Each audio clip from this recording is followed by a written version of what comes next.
Save Musi moment ఆధ్వర్యంలో నిర్వహిస్తున్న ఈ ప్రెస్ మీట్కు నిర్వహిస్తున్న జాన్కు, రుచిత్కు, అఫ్సర్కు, మిగతా యువతలందరికీ, అన్సార్కు పేరు పేరున హృదయపూర్వక అభినందనలు. ఈ సేవ్ మూసీ మూమెంట్ యూత్ పిల్లలు కేవలం ప్రభుత్వ విధానాలను మాత్రమే ప్రశ్నించట్లేదు. వీళ్ళు మూసీలో దిగి ప్రతి ఆదివారము మూసీలో దిగి మూసీని క్లీన్ చేస్తూ ఉన్నారు. వీళ్ళు కొంతమంది 10 మంది 20 మంది కాదు. ఈ ఉద్యమంలో ఇప్పటికీ 50 లక్షల మంది పరోక్షంగా పాల్గొన్నారు ఈ మూసీ శుద్ధి కార్యక్రమంలో.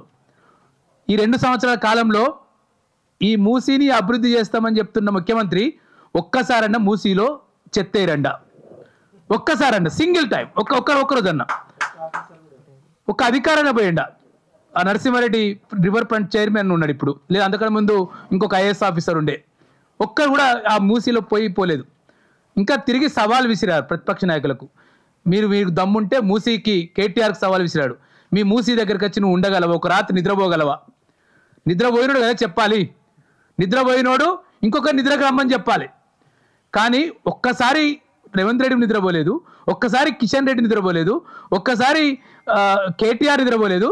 కానీ వాళ్ళే ఇవాళ సవాల్ వేసుకుంటున్న పరిస్థితి. ఆడ వేలాది మంది నిద్రపోతున్న రోజు ఆ మురికి వాసన భరిస్తూ జీవిస్తున్నారు, అనారోగ్యాలకు గురవుతున్నారు.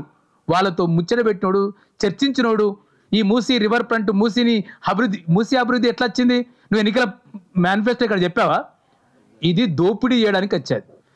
ఈ మూసీని అభివృద్ధి పేరుతోటి కేసీఆర్ గతంలో కొన్ని కోట్లను కొట్టేశారు కాబట్టి మేము ఇప్పుడు కొట్టేస్తాం, మా వంత వచ్చింది, ఇప్పుడు 5 ఏళ్ళు మా వంత వచ్చింది, మేము ఇవాళ కొట్టేద్దామనే పేరుతోటి ఇవాళ కొన్ని లక్షల కోట్ల రూపాయలను ఈ రివర్ ఫ్రంట్ పేరుతోటి, అభివృద్ధి పేరుతోటి, ప్రక్షాళన పేరుతోటి ఇవాళ చేస్తూ ఉన్నారు.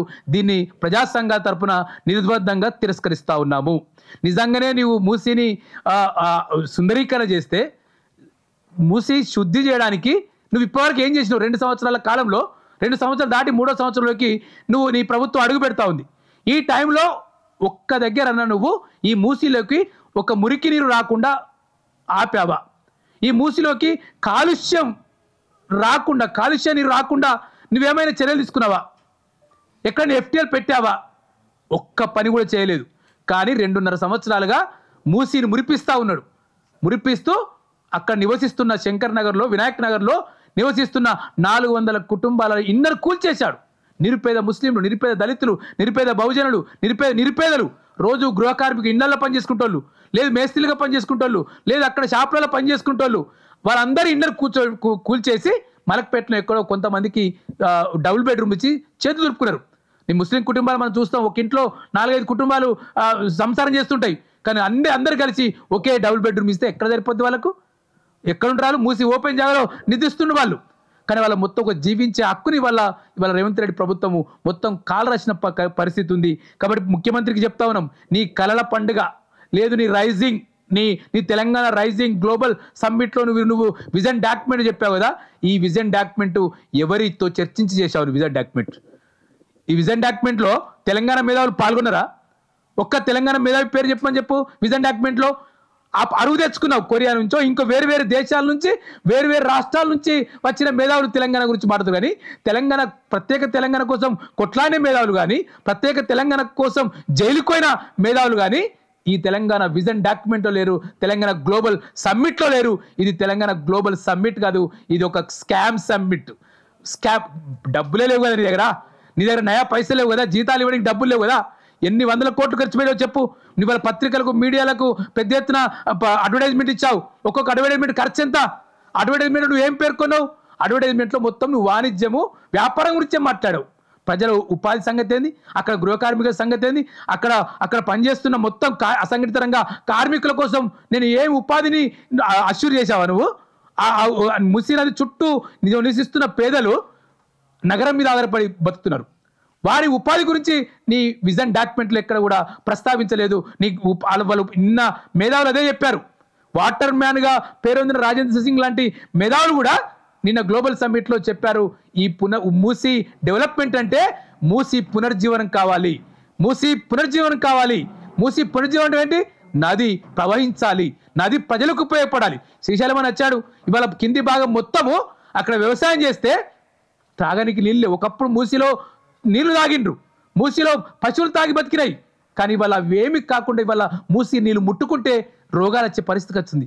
గర్భాలు రావట్లేదు, పశువులకు రావట్లేదు, మనుషులకు రావట్లేదు, రకరకాల వ్యాధులు వస్తున్నాయి, భయంకరమైన వ్యాధులు వస్తున్నాయి. వీటి గురించి ఎక్కడ విజన్ డాక్యుమెంట్లో ప్రభుత్వము రివర్ ఫ్రంట్లో మాట్లాడట్లేదు. మొత్తం కాలుష్యం. యాదగిరిగుట్టకు పోయావు, యాదగిరిగుట్టకు పోయి సవాల్ కొట్టుడు కాదు కదా, కేసీఆర్ నువ్వు తిట్టుడు కాదు కదా, కేసీఆర్ చేయలేదు. మరి నువ్వు ఈ 2.5 కాలంలో ఏం చేశావు? నువ్వు సమాధానం చెప్పాలి ముఖ్యమంత్రి, ఈ ప్రభుత్వం సమాధానం చెప్పాలి. మొత్తం అర్బన్ డెవలప్మెంట్ శాఖ కూడా మంత్రిగా కొనసాగుతున్నాడు.